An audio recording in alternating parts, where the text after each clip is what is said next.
नमस्कार, म शरद श्रेष्ठ एक डिजिटल मार्केटिङ कन्सल्टेन्ट। म विगत 2 वर्षदेखि डिजिटल मार्केटिङ क्षेत्रमा काम गरिरहेको छु र व्यवसायहरूलाई अनलाइन सफलता हासिल गर्न मद्दत गरिरहेको छु।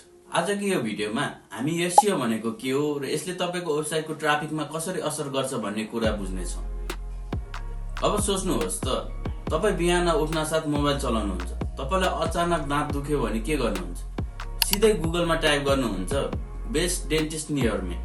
अब जुन डेन्टल क्लिनिकले एसइओमा राम्रो गरेको छ त्यसको वेबसाइट पहिलो पेजमा देखिन्छ र तपाई त्यही क्लिनिकको वेबसाइट भिजिट गर्नुहुन्छ। यदि तपाईलाई त्यो क्लिनिकको सर्भिसहरू मन पर्यो भने क्लिनिक पनि भिजिट गर्नुहुन्छ। तर जुन क्लिनिक एसइओमा कमजोर छ त्यो पछाडिको पेजमा हराउँछ र कोहीले पनि भेट्दैन।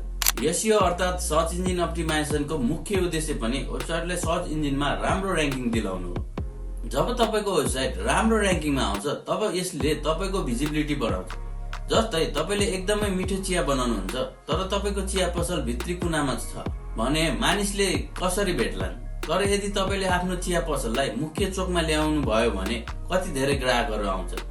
एसइओले तपाईको वेबसाइटलाई त्यही मुख्य चोकमा लिएर आउने काम गर्छ। एसइओले तपाईको वेबसाइटलाई युजर फ्रेन्डली बनाउन पनि मद्दत गर्छ। सोच्नुहोस्, तपाईले एउटा अनलाइन पसल खोल्नुभयो तर ग्राहकले सामान अर्डर गर्न खोज्दा वेबसाइट धेरै ढिलो लोड भयो भने उनीहरूले के गर्छन्? सायद 90% मानिसहरू तपाईको वेबसाइटबाट बाउन्स हुन्छ। त्यसैले गुगलले ती वेबसाइटहरूलाई प्राथमिकता दिन्छ जुन फास्ट लोडिङ, मोबाइल फ्रेन्डली र सजिलो नेभिगेसन भएको हुन्छ। अब एसइओ कसरी लागू गर्ने त? मुख्यतः एसइओ 3 भागमा बाँडिन्छ: on page SEO, off page SEO र टेक्निकल एसइओ।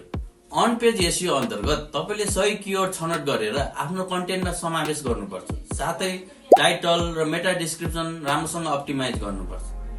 जस्तै तपाई नेपाली ह्यान्डमेड सुज बेच्दै हुनुहुन्छ भने तपाईले आफ्नो वेबसाइटमा यो शब्द धेरै प्रयोग गर्नुपर्छ ताकि गुगलले बुझोस् कि तपाईको साइट यस विषयमा हो भनेर। अफ पेज एसइओ भनेको अरू वेबसाइटहरूबाट तपाईको साइटमा आउने लिङ्कहरू अर्थात ब्याकलिङ्क बनाउनु हो। जस्तै तपाईको चिया पसलको बारेमा फुड ब्लगरले भिडियो बनायो भने धेरै ग्राहकहरू आउँछन्। एसइओमा पनि यस्तै हुन्छ। अब टेक्निकल एसइओको कुरा गरौँ। टेक्निकल एसइओ भनेको वेबसाइटको संरचना र कार्यक्षमतामा सुधार गर्ने प्रक्रिया हो जसले तपाईको वेबसाइटलाई गुगलका लागि अधिक बुझ्न योग्य बनाउँछ। यो प्रक्रियाले XML site map, website speed, mobile optimisation र एचटीटीपीएस जस्ता तत्त्वहरूलाई ध्यानमा राखेर तपाईको वेबसाइटलाई सुधार गर्दछ।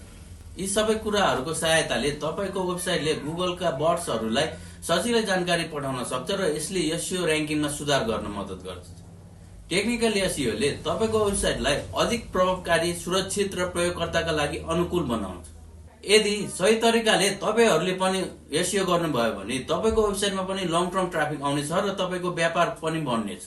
आगामी दिनहरूमा यस्तै एसइओका थप महत्त्वपूर्ण रणनीति, गुगल एल्गोरिदम अपडेट र प्र्याक्टिकल एसइओ टिप्सको बारेमा जानकारीमूलक भिडियोहरू लिएर आउनेछु। त्यसैले यदि तपाई डिजिटल मार्केटिङ र एसइओको बारेमा जान्न चाहनुहुन्छ भने मेरो यो भिडियोलाई लाइक, शेयर र युट्युब च्यानललाई सब्स्क्राइब गर्न नबिर्सनुहोला।